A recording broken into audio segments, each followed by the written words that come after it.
우리가 지금 성령의 열매에 대해서 계속 묵상하고 있습니다. 성령의 열매라고 했습니다. 성령의 역사에 의해서 맺어지는 열매인 것입니다. 이 성령은 예수 그리스도의 영입니다. 그래서 예수 그리스도에게 뿌리를 박아서 거기에서 얻어지는 열매가 성령의 열매입니다. 그러므로 우리가 묵상하는 이 오늘 계속되는 말씀들은 그리스도를 뿌리하지 아니하고 그리스도를 믿지 아니하고 그리스도에게 뿌리를 깊이 박지 아니하고서는 맺어질 수 없는 열매가 성령의 열매인 것입니다.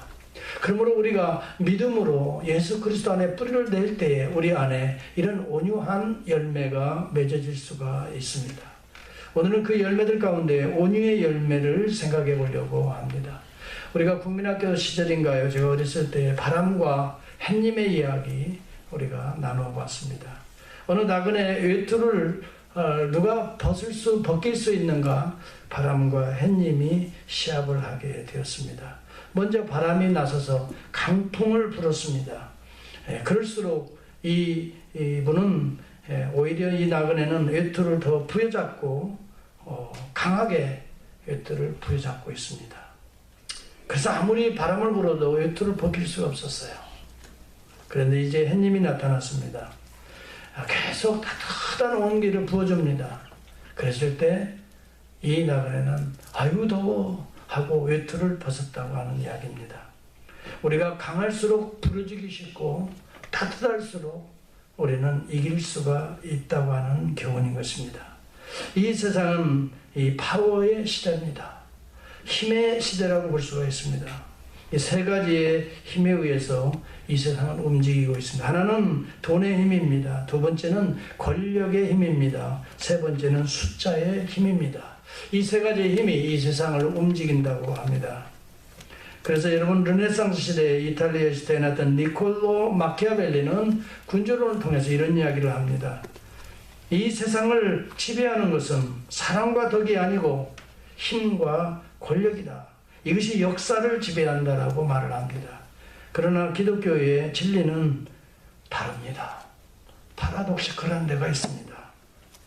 오히려 힘과 권력을 내려놓고 사랑과 덕을 가지고 이 세상은 움직인다라고 말을 하는 것입니다. 오늘 이 온유라고 하는 것은 참으로 성경에서 중요한 품성 중에 하나인 것입니다. 성령이 맺어질 수 있는 열매가 온유라고 말합니다. 동시에 우리 주님이 팔복을 소개할 때에 그 중에 온유한 자가 복이 있나니 저희가 땅을 기업으로 얻을 것이다 라고 말합니다. 우리 주님은 온유한 자가 땅을 정복할 수 있다라고 말하고 있는 것입니다. 여러분 우리가 잘 아는 대로 고린도전서 13장의 사랑장에 보면은 이 사랑은 오래 참고 온유하며 라고 말합니다. 이러한 이야기들을 우리가 나눌 때에 당시에 힘이 지배했던 권력이 정치가 지배했던 로마 시대에는 어쩌면 이런 이야기가 들려지지 않았을 것입니다. 아니 이런 이야기는 무시했을 것입니다. 군사적 힘으로 정복했던 이 로마의 시대에 온유한 자가 땅을 기업으로 얻는다는 말을 이해하지 못했을 것입니다. 그래서 유대인들은 로마의 지배로부터 벗어나기 위해서 이 땅에 강력한 힘을 가지고 정치적인 능력을 가지고 권력이 있는 그러한 물리적인 메시아를 기다렸던 것입니다.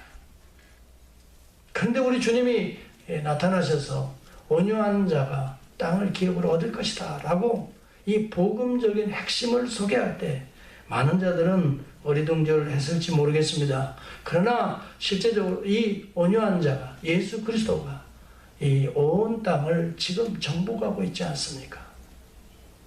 오늘 복음이 들어가지 않은 곳이 없을 정도로 오늘 예수 그리스도의 복음은 온 땅에 들어가 지금 생명을 살리는 이런 놀라운 능력을 지금 우리에게 보여주고 있습니다.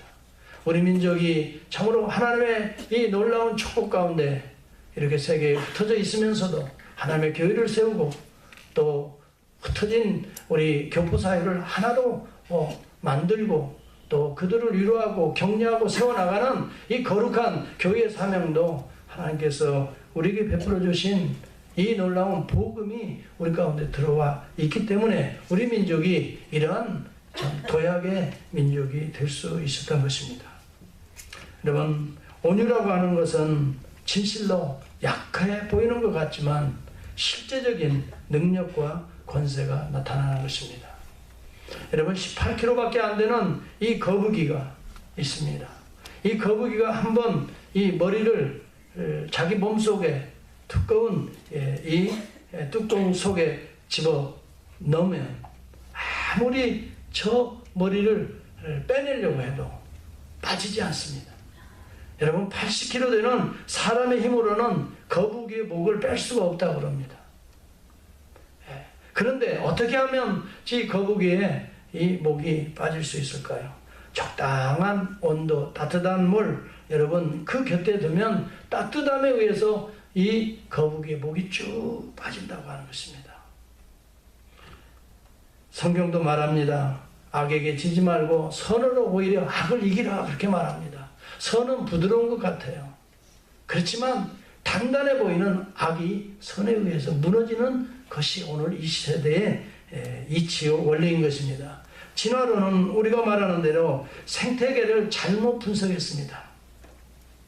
진화론의 원리 가운데 약육강식과 적자 생존이 있습니다. 강자만이 생존 경쟁에서 살아남는다는 원리인 것입니다. 그러나 진화론이 얼마나 허구입니까?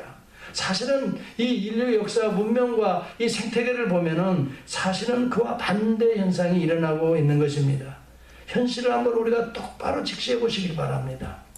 강해 보이는 동물들, 사자나 호랑이는 여러분 멸종되고 있지 않습니까? 동물원에나 지금 가봐야 그런 강한 동물들이 살고 있습니다. 그러나 여러분, 소나 양과 같이 유순한 동물들은 지금 온 땅에 여러분 생육하고 번성하고 땅에 충만하지 않습니까? 그렇죠? 그래서 우리 인간 곁에 가장 유익을 주는 이 공동체를 형성하고 있지 않습니까? 부드러운 동물들이 사실은 기업을 얻고 있는 것입니다. 사나운 동물들은 산속에서나 있다가 멸종되어 버리기가 쉬운 것입니다. 물속을 여러분 보시기 바랍니다. 큰 물고기가 작은 물고기를 잡아먹는다고 하는 이런 진화론적 원리는 사실이 아닙니다. 사실은 바다에 가보면 이 큰 물고기들은 사실은 도태되어 버리고 작은 물고기들이 오히려 더 이 바다에 많은 것을 우리가 보는 것입니다. 우리가 한때 공룡을 우리는 압니다. 그 큰 공룡, 강력한 힘이 있었던 공룡은 지금 존재하지 않습니다. 강하고 힘센 것이 멸종되고 약하고 힘없는 것들이 갈수록 늘어나는 것을 우리는 어떻게 설명할 수 있습니까? 여러분, 한자의 수거 가운데에 유능승강이라는 말이 있습니다. 부드럽고 유하는 것이 능히 강한 것을 이긴다라는 말인 것입니다. 너무 강하면 우리의 성격도 부러지기가 쉽습니다. 처마에서 떨어지는 핀방울은 약해 보입니다. 그러나 꾸준하게 떨어질 때 이 바위에, 단단해 보이는 바위에 구멍을 낼 수 있는 것을 우리가 아는 것입니다. 여러분, 물과 바위가 싸우면 누가 이기겠습니까? 물이 꺾어지지 않습니다. 꺾어지는 것 같이 흘러가지만 바위는 여러분 닳아지는 것입니다. 제가 여러분들에게 하나의 질문을 한번 던져보겠습니다. 여러분의 입 안에 무엇이 강합니까? 혀가 강합니까? 이빨이 강합니까? 이빨이 강하죠. 그렇지만 여러분, 이빨이 강하기 때문에 가끔씩 우리 혀를 물어서 피를 내고 그래요. 그러나 이빨은 쉽게 상합니다. 혀가 상해가지고 여러분 혀병원이 있습니까? 이빨이 많이 상해서 여러분 치과가 많습니까? 주변을 한번 보시기 바랍니다. 치과는 수없이 많습니다. 그리고 나이 들고 어려워지면 치과는 이빨은 여러 번 부러지고 상하고 뽑아지고 의치를 합니다. 그러나 의술을 하고 다닌 사람은 제가 지금까지 머리털나고 한 사람도 못 봤습니다. 여러분, 강한 것은 쉽게 상하게 되는 것입니다.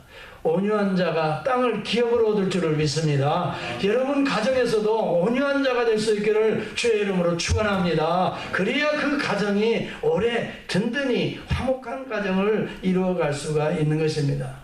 여러분, 한국인의 평균 수명이 얼마 전에 통계를 보니까 남자가 오래 살겠습니까? 여자가 오래 살겠습니까? 강하게 보이는 남자가 사실은 이 온유한 연약해 보이는 여자보다 일찍 수명이 가는 것을 보게 됩니다. 우리 한국인의 평균 수명이 84세입니다. 여인들은. 그런데 남자들은 77세로 나타나 있어요. 한국인의 여성들이 정말 잘 참고 온유하고 겸손한 품성이 있습니다. 세계적으로 보니까 8위에 해당합니다. 평균 수명이. 그러니까 한국인들의 여성들이 대단한 분입니다. 한번 봐주시기를 바랍니다. 당신은 대단합니다. 우리 한국의 여성들이 보통 분들이 아니에요. 우리 남성들은 감사해야 돼요. 진짜 우리 한국 여성들은 온유하고 겸손하고 수많은 환난과 핍박을 잘 견디고 이겨내고 얼마나 아름다운지 모르겠어요. 얼마 전에 원광대학교 보건복지학부의 김정일 교수의 글에 보니까 직업별로 평균 수명을 낸 게 있어요. 어떤 사람들이 오래 사나 이제 그러니까 관심들을 좀 그런 데도 갖고 쭉 보니까요, 언론인들이 제일 작게 살아요. 체육인들, 그 다음에 법조인들 뭐 쭉 가는데 가장 오래 사는 사람들이 보니까 장수하는 분들이 종교인들이더라고요. 그런 분들은 아무래도 마음을 비우라 그러고요, 항상 평안한 마음을 강조하고 그러다 보니까 또 자신들도 그렇게 사니까 이렇게 오래 사는 것 같아요. 여러분 성경에도 보면은 분노를 여러분 성경은 원치 않잖아요. 잠언서에 보면 항상 유순한 말이 그래요. 이 온유하고 겸손한 말이 사람에게 감동을 주는 거지 강하고 딱딱하고 비판적인 말은 상처를 준다고 말하잖아요. 저와 여러분들은 온유한 예수님의 성품 성령의 열매가 풍성한 가정이 될 수 있기를 축복합니다. 네. 베드로전서 3장 4절에도 보면 오직 마음에 숨은 사람을 온유하고 안정된 그 심령에 썩지 아니할 것으로 하라 그랬어요. 하나님 앞에 이것이 값진 것이라 그랬어요. 여러분 우리에게 하나님의 귀한 보물 값진 것이 뭐냐? 그 중에 하나가 온유라고 했어요.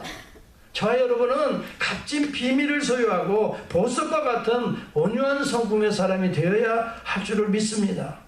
여러분 이것이 복이라고 하는 것입니다. 여러분 예수 믿는 사람들이 온유해야 될 줄을 믿습니다. 왜요? 예수님의 성품이 온유하기 때문에 예수님 닮아서 온유한 사람이 되려고 기도해야 되는 것입니다. 여러분 예수님께서 그렇게 말씀합니다. 마태복음 11장 29절에 보면 나는 마음이 온유하고 겸손하니 라고 말합니다. 예수님 자신을 실제적으로 직접적 계시로 말씀하신 말씀, 인품에 대해서 예수님 자신의 성품에 대해서 말씀한 말씀은 이 본문의 말씀이에요. 마태복음 11장을 찾아보시고 여러분 29절을 붙들어서 여러분의 구절이 될 수 있기를 바랍니다. 나는 마음이 온유하고 겸손하니 라고 말합니다. 여기 온유에 빨간 줄 밑줄을 쫙 그어놓고 아버지 나도 예수님의 성품처럼 온유한 성품을 달라고 기도할 때에 성령께서 우리 가운데 온유한 성품으로 거친 내 마음을 바꾸어 주실 줄을 믿습니다. 여러분 성령은 온유한 물과 같이 비유됩니다. 소리내지 않지만 다 적시는 것입니다. 여러분 굽어있는 곳도 또 넘어가게 되는 것입니다. 여러분 굽어있고 또 거친 바위도 넘어가는 것이 물입니다. 여러분 성령은 온유한 성품의 소유자인 것입니다. 왜요? 예수의 영이시기 때문에 그렇습니다. 온유라고 하는 성경적 의미를 보면은 히브리 말로 아나우라는 히브리 말입니다. 이 말은 핍박과 어려움과 고통과 고난을 잘 견디어서 낮아지고 비천하게 된 상태를 온유라고 표현을 했습니다. 이것은 여러분 힘이 없다고 하는 말이 아닙니다. 그렇지만 힘이 있지만 이 힘이 거칠게 활용되는 것이 아니라 잘 다듬어지고 잘 훈련되어지고 잘 낮아지고 이것을 온유라고 말하는 것입니다. 헬라어로 보면은 이 온유라고 하는 언어는 프라우스라고 하는 헬라어를 씁니다. 이 프라우스라는 말은 이 길들여진 야생마라는 것입니다. 통제된 통제된 힘을 가지고 움직여 나가는 이 말이 이 온유한 말이라고 하는 프라우스라고 말합니다. 야생마는 얼마나 거칩니까? 그냥 놓아두는 것이 아니라 이 야생마를 잘 길들여서 서라 하면 쓰고 뛰어라 하면 뛰고 장애물을 넘어라 하면 팍 넘어가는 그 힘을 통제하고 자기가 원하는, 주인이 원하는 방향으로 날쌔게 힘있게 나아가는, 이것을 온유의 성품이라고 성경은 말하고 있는 것입니다. 온유라고 그래서 우리가 부드럽다 그래서 여러분 그냥 겉으로 부드러운 사람이 아닙니다. 겉으로는 부드럽지만 내적으로는 강력한 힘이 있는 것입니다. 이 힘을 자기의 어떤 분노를 표출하는 데 쓰는 것이 아니라 절제와 통제된 힘으로 사용한다는 것입니다. 이 힘을 하나님이 기뻐하시는 사랑하는 일에 우리의 거룩한 힘을 쏟아부을 수 있는 그 강력한 힘이 온유한 자에게서 나오는 것입니다. 하나님이 기뻐하시는 온유한 교회가 될 수 있기를 축복합니다. 예, 우리 한국 남성들은 욱하는 성격이 있다고 주로 말을 합니다. 이 욱하는 건 자기의 본능을 통제하지 못하기 때문에 욱 하는 것입니다. 그런데요, 이 욱하는 성격이 사실 없는 분이 없어요. 다 있습니다. 그렇지만 우리의 본성에서 있는 이 욱하는 이 성격도 통제된 자가 온유한 자라고 하는 뜻인 것입니다.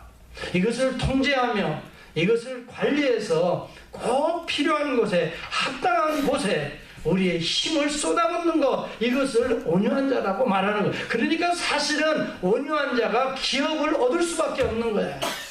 욱하면 될 일도 안 되는 겁니다. 여러분, 성질은 여러분 욱해서 결국은 망가뜨립니다. 상대방을 망가뜨리고 내 영혼의 평안함을 망가뜨리는 것입니다. 그렇기 때문에 우리는 이러한 우리의 본능적인 성격들을 성령의 은혜로 잘 관리하고 정말 통제시켜서 정말 우리가 우리 힘을 쏟아부어야 할 사랑하는 곳에, 여러분 용서하는 결에, 또 여러분 남을 돕고 희생하고 헌신하는 일에 하나님이 주신 우리 모두의 힘들을 거기다 쏟아부을 수 있는 통제된 이 힘, 이것을 진정으로 온유한 자라 그렇게 말합니다. 아멘입니까? 여러분, 우리는 성경의 원래 의미들을 잘 알아야 됩니다. 원래 모세가 성경에 보니까 민수기 12장 3절에 보니까 이 모세는 온유함이 지면의 모든 사람보다 승하도다라고 말한 정말 온유한 자라고 말했습니다. 모세가 그러면 이 힘이 없는 자입니까? 아닙니다. 왕자 출신입니다. 애굽의 왕자였습니다. 근데 통제되지 않을 때는 그 힘과 권력을 가지고 사람을 때려 죽이는 일에 썼습니다. 그 힘을 통제되지 못했습니다. 민족애라고 하는 이 단순한 이 생각 하나 가지고 애굽의 사람을, 군사를 때려 죽인 살인자가 되었습니다. 그런데 그가 어디로 도망가죠? 미디안 광야로 도망가서 40년 동안 이 양치기로 살아가면서 모든 것을 비웠습니다. 내려놨습니다. 주님만 의지하고 하나님만 바라보고 겸손하게 살았습니다. 그는 온유한 자가 됩니다. 이렇게 그 자기의 권력과 힘을 다 내려놓습니다. 그리고 하나님의 이 계시의 비밀의 음성에 채웁니다. 그 음성을 듣고 다시 여러분 80세가 되어서 애굽으로 들어가지요. 민족들을 구원하라. 그때 그 힘이 없습니까? 겉으로 온유합니다. 그러나 강력한 힘은 어디에다 사용해? 구원하는 일에, 백성들을 인도하는 일에 수많은 어려움이 있었습니다. 불평이 있습니다. 여러분, 때로는 이 백성들이 이 모세를 어려움을 당할 때마다 왜 우리를 이곳에 인도해서 이 생고생을 시키냐고 죽이려고 했어요. 그러나 모세는 거기에 대항하지 않습니다. 온유한 사람이에요.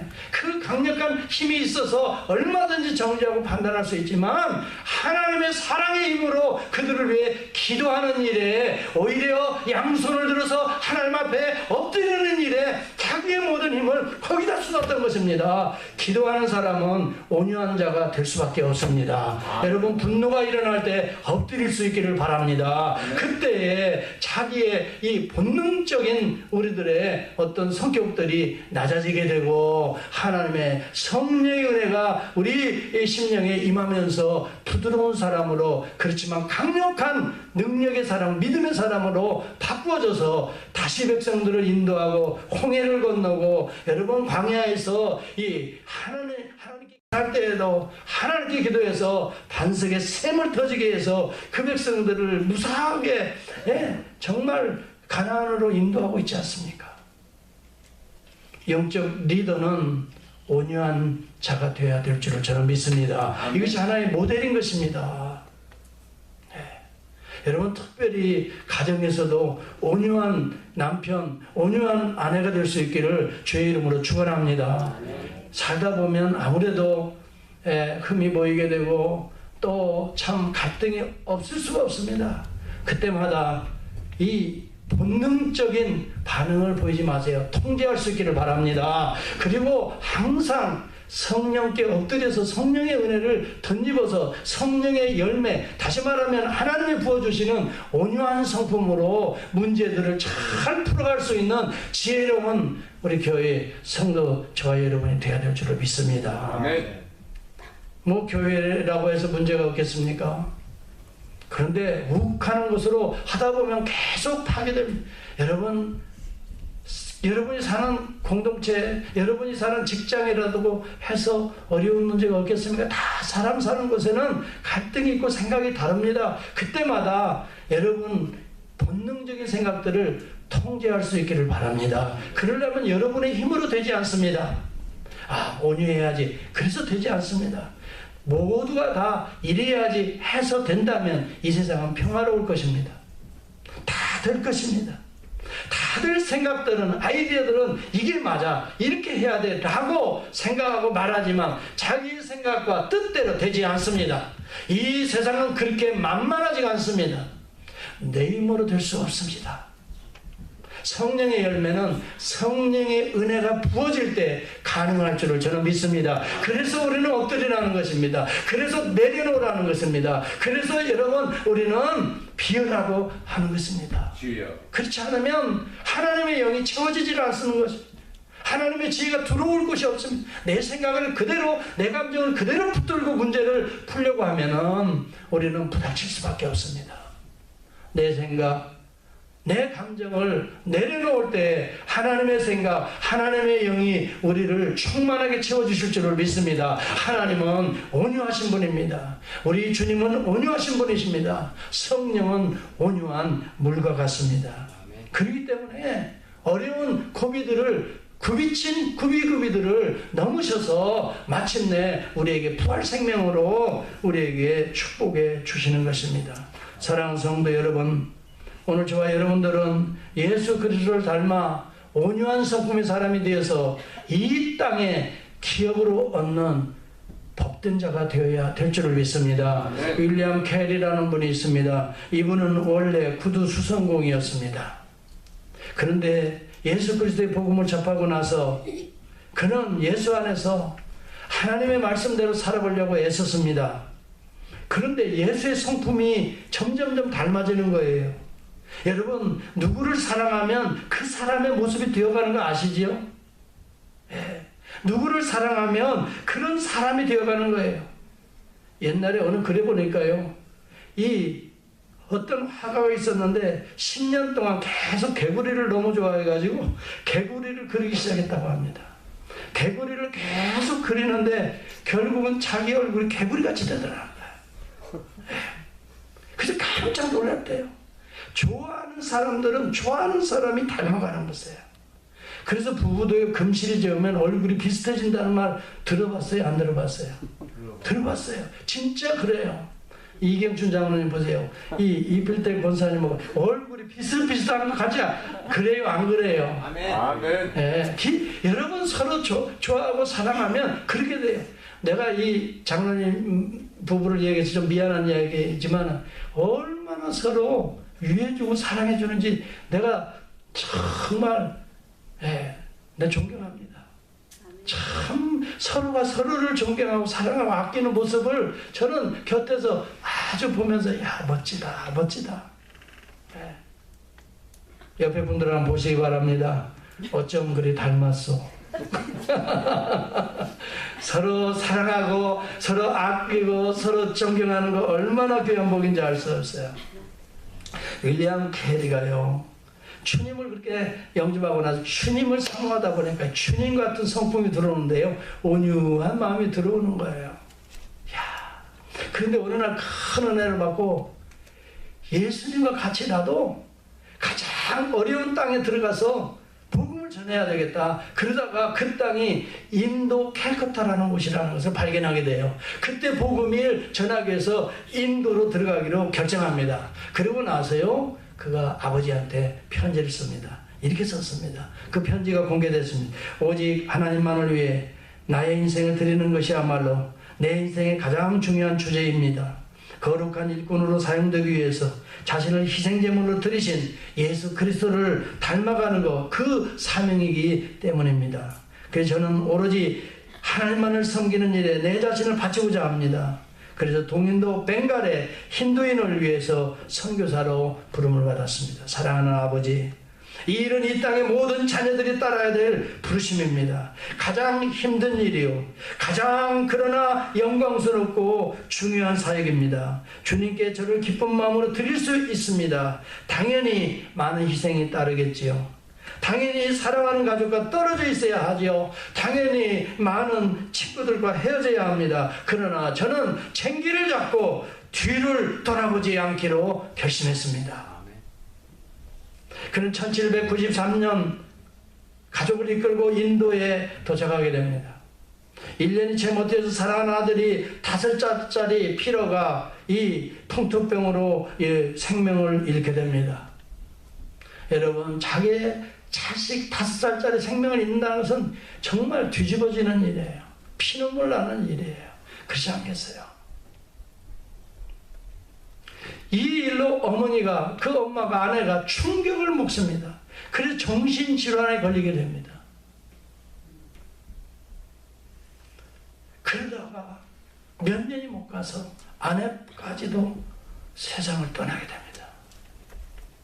상상할 수 없는 일들이 눈앞에 펼쳐집니다. 그런데 이 인도를 위해서, 정말 이 가난하고 헐벗는 이들을 위해서 생명을 바친다고 왔지만은 자기의 사랑하는 것들을 다 잃어버리고 아무리 전도를 해도 한 사람도 개종자를 얻지 못합니다. 여러분, 만약 여러분 같은 데 어떡하겠어요? 포기해버리고 싶지 않아요. 내가 왜 이 인생을 사나? 라고 자기의 비전에 회의를 가질 수밖에 없지 않아요. 한 명을 전도자를 얻지 못해요. 그래도 하나님 앞에 서운한 내용이 있기 때문에 생명을 바치겠다 하고 꾸준하게 복음을 위해서 헌신합니다. 나중에 많은 사람들이 감동을 받고 주님 앞에 돌아오게 됩니다. 그리고 그들에게 이 인도에서 가장 필요한 것은 학교다. 그래서 초중학교부터 초, 중, 고 대학을 세우게 됩니다. 여러분, 캘카타에 세란폴 대학이라는 거 있습니다. 거기에 여러분 이 윌리엄 캐리의 무덤이 거기에 있습니다. 묘비에 이렇게 쓰여 있다고 합니다. Expect great things from God. Attempt great things for God. 여러분, 위대한 일을 하나님으로부터 온 위대한 일을 기대하라. 꿈꾸라. 그리고 하나님을 위해서 위대한 일을 어떻게 하라? 시도하라. 꿈꾸지 아니하고 시도하지 아니하고 위대한 일은 일어날 수가 없는 것입니다. 이 거룩한 위대한 일을 위해서 하나님이 위해서 주시는 힘이 있습니다. 우리에게 주신 재능이 있습니다. 우리에게 주신 재물도 있습니다. 우리에게 주신 여러 가지 여러분 여건들이, 기업들이 있습니다. 이 위대한 일을 위해서 여러분, 이 하나님이 주신 이 귀한 여러분의 자본들을 어템 시도하고 꿈꾸고 하나님의 영광을 위해서 시도해 볼 수 있는 저와 여러분이 있을 때에 거기에 위대한 하나님의 일이 씨앗처럼 심겨져서 시작될 줄을 저는 믿습니다. 아멘. 오늘 바로 그런 자들에 의해서 인류 문명은 달라져 왔던 것입니다. 여러분, 기독교의 복음이라고 하는 것이 좋은 여건 속에서 전해진 것이 아닙니다. 핍박과 고난과 환난 속에서도, 어둠의 땅에 들어가서도 우리 조선반도에 여러분 1885년 어두워서 정말 문명적으로나 여러 가지 의술적으로나 교육적으로나, 그러나 복음의 씨앗을 들고 갔던 선교사들에 의해서 학교가 세워집니다. 병원이 세워집니다. 이 여자들에게 교육할 수 있는 기회를 열어줍니다. 평등의 사상이 들어갑니다. 공평과 정의의 복음이 증거됩니다. 우리 한민족의 새로운 문명의 역사가 바뀌어졌던 것을 우리는 보고 있지 않습니까? 하나님 나라의 이 비밀은 이렇게 놀랍습니다. 하나님 나라의 온유를 꿈꿀 수 있기를 주의 이름으로 축원합니다. 여러분, 우리는 우리 자신의 비전을 위해서 우리의 힘을 쏟는 것이 아닙니다. 하나님의 비전을 위해서, 하나님의 영광을 위해서 나의 모든 힘이 없는 게 아닙니다. 힘을 거기다 쏟아붓는 것, 통제하고 절제해서 온전한 목표에 모든 것을 거는 것, 이것이 온유라고 하는 것입니다. 온유한 자가 그렇기 때문에 힘이 없는 게 아닙니다. 나약해 보이는 것 같지만 사실은 가장 강력한 힘을 가지고 있는 것입니다. 예수 그리스도가 이 땅에 오실 때에 온유한 자로 오셨습니다. 하나님의 영광을 비우셨습니다. 사람이 되었고 종이 되어서 심지어 자기들의 제자들의 발을 닦아주는 겸손한 위치까지 그는 떨어졌습니다. 그리고 마침내 십자가에서 인류의 모든 죄를 대속하기 위해서 자기의 몸을 십자가 위에 던진 것입니다. 겉으로 봐서는 실패자입니다. 정치적으로 봐서는 여러분 십자가에서 죄인의 몸으로 여러분 완전히 최고의 사형을 받은 죄인입니다. 그런데 그는 하나님의 강력한 구속의 힘이, 구원의 힘이, 생명의 힘이 그 속에 있습니다. 죽음을 이기십니다. 사흘 만에 무덤문이 열립니다. 죽은 자가 살아납니다. 하나님의 놀라운 복음을 봤던, 위대한 하나님의 능력을 봤던 제자들이, 죽은 자가 살아난 것을 본 제자들이, 두려워 떨고 주님을 부인하고 나갔던 그들이 예루살렘에 담대히 나가서 자기들도 모여 복음을 위해서 증거합니다. 로마인들이 막습니다. 채찍을 때리고 감옥에 가둡니다. 그들이 한마디 합니다. 뭐라고 합니까? 우리가 보고 들은 것을 전하지 않을 수 없다라고 말합니다. 이것이 그리스도의 증인인 것을 저는 믿습니다. 보고 들은 것을 전하지 않을 수 없다.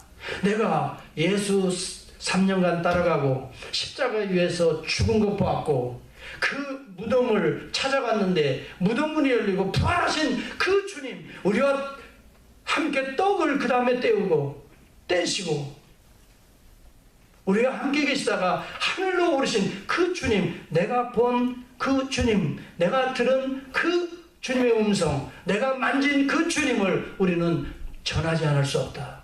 그들을 채찍으로 때리고 감옥에 집어넣어도, 심지어는 여러분 칼로 목을 쳐도 그들은 복음을 전했던 것입니다. 이러한 자들은 힘이 없는 자들이 아닙니다. 그렇잖아요. 그들은 유약해 보였습니다. 때리면 맞았습니다. 저항하지 않았습니다. 불로 태웠습니다. 여러분, 불로 태워서 죽였습니다.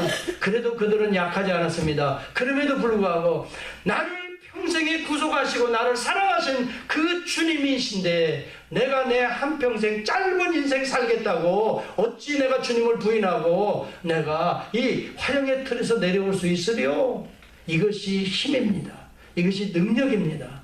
바로 이 능력이 오늘 2000년 이후에 우리 교회를 세워주신 줄을 믿습니다. 여러분, 오늘도 이 교회를 주님이 다시 오실 때까지 겉으로는 유약해 보이나 우리의 심령에는 흔들리지 않는 강력한 하나님의 힘, 땅의 권세를 가진 온유한 자들에 의해서 우리 교회는 계속해서 세워지리라고 믿습니다. 복음은 전해지리라고 믿습니다. 오늘 저와 여러분이 이러한 예수 그리스도를 바라보고 예수 그리스도와 하나 되어서 예수 그리스도의 복음을 증거할 수 있는 진정한 온유하고 겸손한 자들이 될 수 있기를 주의 이름으로 축원합니다. 기도하겠습니다.